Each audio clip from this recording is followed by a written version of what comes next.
Kama vile mbegu iliyopandwa katika udongo mzuri, ndivyo kilivyo kipaji. Hakuna muujiza katika kuotesha mbegu kwenye udongo mzuri unaostahili. Hakuna cha muujiza. Utaiona mbegu imepanda, imeanza kukua, unamwagilia maji. Baada ya kumwagilia maji na usipomwagilia, kama ni katika mazingira ambapo mvua inapatikana, unakuta mvua inamwagika, mmea unapanda, alafu baadaye unaanza kuupalilia, jua inasaidia, na wakati mwingine unaanza kukata yale majani mabaya juu ya mti huo wa ule mmea. Baadaye maua yanaanza kuchanua, alafu baadaye unakuta matunda yanaanza kutokea na ukala matunda ukafurahi. Sio kwamba ni tendo la muujiza, ni sheria ya asili ambayo Mungu mwenyewe aliiweka ili kwamba matokeo yapate kupatikana.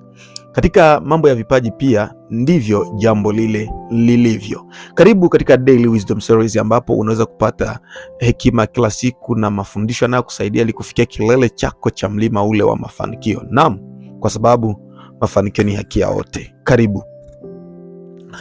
Katika mambo ya kugeuza vipaji kuwa ajira, wengi wanafikiri ya kwamba kuna miujiza fulani ambayo lazima ipate kufanyika ili kipaji chako kipate kugeuka kuwa ajira. Lakini kama mfano ule niliochukua wa mmea, hasa mmea ambao unatarajiwa kwamba utatoa matunda baadaye, ni kwamba mbegu unaiweka ndani ya udongo, na ile mbegu unayoiweka ndani ya udongo tukiite ndicho kipaji, kwa sababu mbegu yenyewe ni ya asili, na kipaji nacho ni cha asili. Ni uwezo wa asili ambao umewekewa na Mwenyezi Mungu ulipokuja duniani ili upate kutatua matatizo kwenye dunia hii. Uwezo ule unaweza ukakua, kwa maana ya kukomaa, ikiwa utaufanyia mazoezi, lakini pia uwezo ule unaweza ukashuka ikiwa hakuna mazoezi. Narudia, uwezo ule unaweza ukashuka ikiwa hakuna mazoezi. Uwezo ule unaweza ukapanda zaidi ikiwa mazoezi ni ya kutosha. Kwa hiyo usifikiri ya kwamba kutakuwa muujiza katika kufanya kipaji chako kuwa ajira. Nirudi kwenye mfano ule wa mmea. Unaona namna ambavyo mbegu yenyewe ni asili, udongo wenyewe ni wa asili, na vitu vilivyo ndani yake ni vile vya asili, kwenye virutubisho vya mbolea ya asili. Alafu wewe ukaja unaweka mle ndani, unaweka mbegu yako mle ndani. Katika mpango wa kimbingu, asili yenyewe inazalisha maji, alafu baadaye jua linatokea pia, na mazingira yanapokuwa ni ya kupendeza, halafu mmea ule unaanza kupanda na kukua taratibu. Ndivyo pia kilivyo kipaji chako unapoanza kugeuza kuwa ajira. Kule kufanya process ya kukigundua ni kama vile ambaye unatafuta mbegu ni nini ambayo utakayoipanda, na halafu unaanza kugundua kipaji chako, kujua hii inastahili hapa, hii haistahili hapa. Ni kama vile mbegu, kuna mbegu ambazo kuna udongo ambao huwezi kupanda, na hapo tunaposema kuhusu udongo, kuchagua mazingira ya udongo, ndipo utaelewa ya kwamba udongo wenyewe ni kama vile mazingira, yani soko ambayo kipaji chako kinahitajika, kwa sababu tulisema hakihitajiki kila sehemu. Kipaji chako hakihitajiki kila sehemu, kama vile mbegu nayo haihitajiki kwenye kila aina ya udongo. Kuna mbegu ambayo ukiweka kwenye udongo mweusi inaweza ikatoa vizuri, kwenye udongo mwekundu haitatoa vizuri. Kuna aina mbalimbali za udongo ambao lazima mbegu zinachagua. Kama mbegu fulani inaweza ikawa ni bora katika aina fulani ya udongo. Kuna udongo ambao ni kama vile una mchanga. Kuna aina ya mbegu ambayo ukiweka pale ndani inafariki kabisa, haiwezi kuinuka kwa maana ya kuota. Lakini pia kuna aina nyingine ya mbegu ambayo ukiweka hapo, hii inaota kabisa. Ndivyo pia vipaji vilivyo. Kuna kipaji ambacho hakihitajiki katika mazingira fulani. Ndio maana tulisema inaomba ugundue soko ya kipaji chako. Tulishafanya somo lile, unaweza kuangalia kwenye masomo yetu yaliyotangulia, utakuta somo linalosema soko ya kipaji chako ni hili. Na sasa inaomba uelewe ya kwamba hakuna muujiza. Lazima mbegu ipandwe mahali ambapo ni sahihi, kwa sababu isipoenda mahali ambapo ni sahihi itafariki kabisa na itapotea. Kipaji nacho ikiwa hautakipeleka sehemu ambayo kinastahili au kinahitajika, hakiwezi kuleta matunda yoyote. Kwa hiyo jitahidi kujua hii kipaji nilicho nacho kinahitajika wapi, ili usije ukatarajia miujiza. Usije ukatarajia miujiza katika jambo la vipaji. Jiulize ni wapi kinapohitajika, ni udongo gani ambapo mbegu yangu hii nikiweka mle ndani inaweza ikaleta matokeo ninayoyatarajia. Alafu baada ya mbegu kuwa imeota, unaanza sasa kuipalilia. Na ndivyo kilivyo pia kipaji. Baada ya kuona kwamba kinahitajika katika sehemu fulani, umekipeleka pale, kimekubaliwa, lazima uende polepole, usiende haraka. Kuna wakati ambapo tunaharibu mambo mengi kwa sababu ya kwenda haraka, kwa kuzani ya kuwa tunaweza tukachuma faida za haraka haraka. Sio hivyo. Nenda polepole. Kwenye kipindi kile ambacho ni cha kupalilia, nataka uelewe ni kama vile ujuzi unaohitaji. Unajenga mahusiano na watu, unafanya mawasiliano yenye amani na watu. Narudia, unajenga ujuzi fulani kwa ajili ya kukuza kipaji. Unajenga mahusiano pamoja na watu. Kuna watu ambao unawahitaji, lakini katika mawasiliano unazungumza vizuri na watu. Zungumza vizuri na watu kwa sababu watu watakuelezea mahali fursa ilipo. Tafuta watu muhimu ambao wanastahili kununua kipaji chako.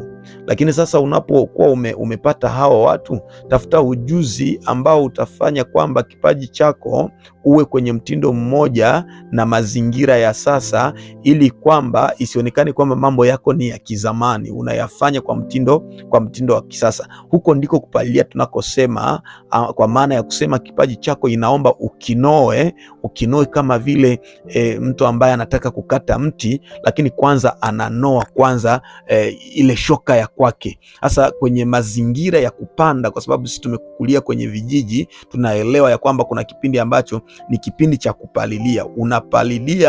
Unapalilia katika mazingira ambayo ili kwamba mmea wenyewe uwe kwenye mazingira ambayo yanayoupendeza ule mmea, kwa sababu ukisongwa na magugu, majani mabaya, ule mmea utasinyaa, utakosa nguvu. Jua likiwa pia lingi, inaomba umwagilie maji ili mmea ule usiungue, kwa maana ya kusema kwamba unafariki. Ndivyo pia kipaji kilivyo. Inaomba ifike kipindi ambacho wewe unatengeneza mahusiano, unatengeneza mawasiliano, unatafuta ujuzi. Nimefanya somo linalosema diplomasia ya vipaji. Hapa tu kwenye mtandao wangu utapata ile somo, unaweza ukapita pale na ukalipata, diplomasia ya vipaji, kwa sababu kipaji chenyewe huwa hakitoshi. Na ndio maana wale wanaokosa kujua vitu hivi wanasubiri miujiza ili vipaji vyao vipate kuwazalia kile wanachokihitaji. Ndugu yangu, hapo ndipo tunasema kipaji kiko kwenye kipindi cha kupaliliwa, na sisi kama vile wajenzi wa vipaji lazima mazingira yale tupate kuyajua. Ila sasa baada ya kupalilia, kuna kipindi ambacho tunasubiri mavuno.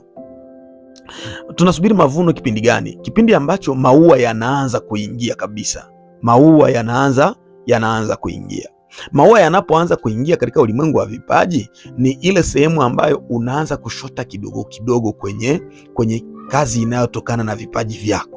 Unaanza kushota kidogo kidogo, unaanza kuona kile kitu kidogo kidogo. Wakati mwingine umeenda sehemu, umepewa nauli kwa sababu ya kipaji chako, au labda umeanza kufanya mauzo ya huduma fulani, unaanza kupata angalau wateja 3 au 10, watu 5 wanaanza kukuita kwa wiki au kwa mwezi au kwa mwaka, wanaanza kukuita. Ni kipindi cha maua ambacho maua yanaanza kuchanua kabisa, yanaanza kuchanua. Ndio maana unahitaji pia diplomasia ya vipaji ili kwamba upate kujua ni nini cha kufanya katika kipindi kile. Labda tu nizungumzie tu kwa haraka mambo ya kufanya unapoona maua yanaanza kutokea kwenye kipaji chako. Kumbuka tumesema hakuna miujiza katika habari za vipaji, hakuna.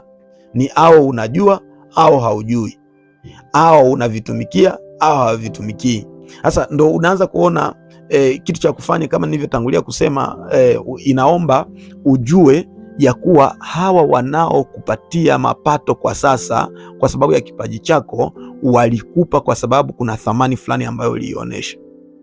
Kuna suluhisho ambalo ulileta, na hilo likipotea, basi hayo matokeo uliyoyaona hutayapata. Ni kama vile ukisahau na kuacha kilichokufanya ufike mahali ulipo, ni kama vile jua linavyopiga mmea kabisa kwa sababu ya ukosefu wa maji au unyevunyevu mahali ambapo mmea upo, ili upate angalau baridi fulani hivi, upate maji fulani hivi, ndo unakuta mmea umesinyaa. hata kama maua yatakuwa yameshaanza kutokea. Kuna mti ambao unaona kabisa maua yalikuwa yameanza kutokea lakini ukakauka kabisa, na ni kwa sababu mbalimbali, au umegonjwa ule mti, au jua limekuwa lingi, au umekosa maji kabisa. Na ndiyo maana unakuta ya kwamba unapoanza kuona kipaji chako kinaanza kutoa kitu kidogo kidogo, usiwe na haraka ya kuchuma vingi. Nenda taratibu. Leo wanakupa nauli, au leo kipaji kimeingiza pesa ya kupata ugali na mboga, anza kujifunza ninaweza nikafanya namna gani ili mapato yangu yapate kuongezeka. Kwa namna ile ndipo unaanza kujiuliza, ninawezaje nikapalilia tena zaidi na zaidi? Je, kuna matawi mabaya kwenye mti wangu huu, ili kwamba nipate kuyakata kusudi matunda haya yanayotokea yapate kunenepa, yapate kukua. Na kipaji ndivyo kilivyo, hakuna cha muujiza. Usisubiri muujiza kusema ya kwamba kuna muujiza fulani ambao utakaofanyika ili kwamba upate matokeo ya kipaji. Na hapa ndipo wengine wanadanganywa na wale wafuga minyoo ambao wanawaita wafuga minyoo, hao ambao wanajiita waganga, ambaye anakuahidia kupatia utajiri wakati yeye mwenyewe maskini, anakuahidia kukupa nyumba wakati yeye hana nyumba, yuko tu kwenye pori fulani hivi au katika mazingira tu ambayo ni machafu, lakini anakuahidia kwamba atakupa jumba za gorofa. Na hivyo ndivyo tunavyoshika kwenye mitego ile, kwa sababu tunapozani ya kwamba kuna habari za miujiza katika vipaji, huwa tunaharibu kabisa, tunaharibu. Hakuna cha miujiza katika vipaji. Mungu amesema katika kitabu cha Kutoka sura yake ya 20 fungu la 8 hadi 11, amesema siku 6 wewe ufanye kazi, ya 7 ni sabato, na hivyo upate kupumzika. Kwa hivyo yeye aliyesema kwamba siku 6 ni kazi, fanya kazi kwa kutumika, ili kipaji chako kigeuke kwa ajira, na uone ya kwamba hata kupatia matokeo. Sisi ndio sio waaminifu, lakini Mungu yeye ni mwaminifu siku zote, na anaendelea kuwa mwaminifu na atazidi kuwa mwaminifu.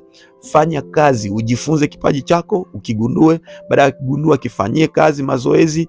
Baada ya mazoezi, mapato unayoanza kuyapata yawekeze kabisa, na uyafanyie duara ambalo ni kama vile pango, ili kwamba yasikutoroke. Kipindi chenyewe palilia, ili kwamba na kukata matawi mabaya ambazo ni zile tabia mbaya mbaya zinazokufanya kwamba uache ile nidhamu uliyojiwekea. Kama ni mwandishi, unaanza kujikuta hauandiki tena kila siku. Kama ni mwimbaji, hauimbi tena. Kama ni mfanyabiashara, unajikuta kuna siku ambayo unaamka kabisa huwezi kwenda katika ofisi yako ya biashara, au katika biashara unayoifanya kila mara. Hayo ni matawi mabaya, inaomba uyakate. Penda sana kuamkia kuliko kusinzia. Kata yale matawi mabaya sana. Wekeza kipato kidogo kwa kile ambacho unachokipata, kuliko kutumia fedha nyingi kuliko unazoziingiza. Hayo ni matawi mabaya, yakate yote yale, ili kwamba upate kufikia kilele cha mlima wako wa mafanikio. Ninaamini wewe pia ni miongoni mwa wanaoamini kwamba hakuna miujiza katika masuala ya vipaji, na nitafurahi sana ikiwa nitakusoma kwenye comment kuhusu somo hili. Usisahau kusubscribe, kulike na kushare, ili wa kwanza kupata masomo yetu.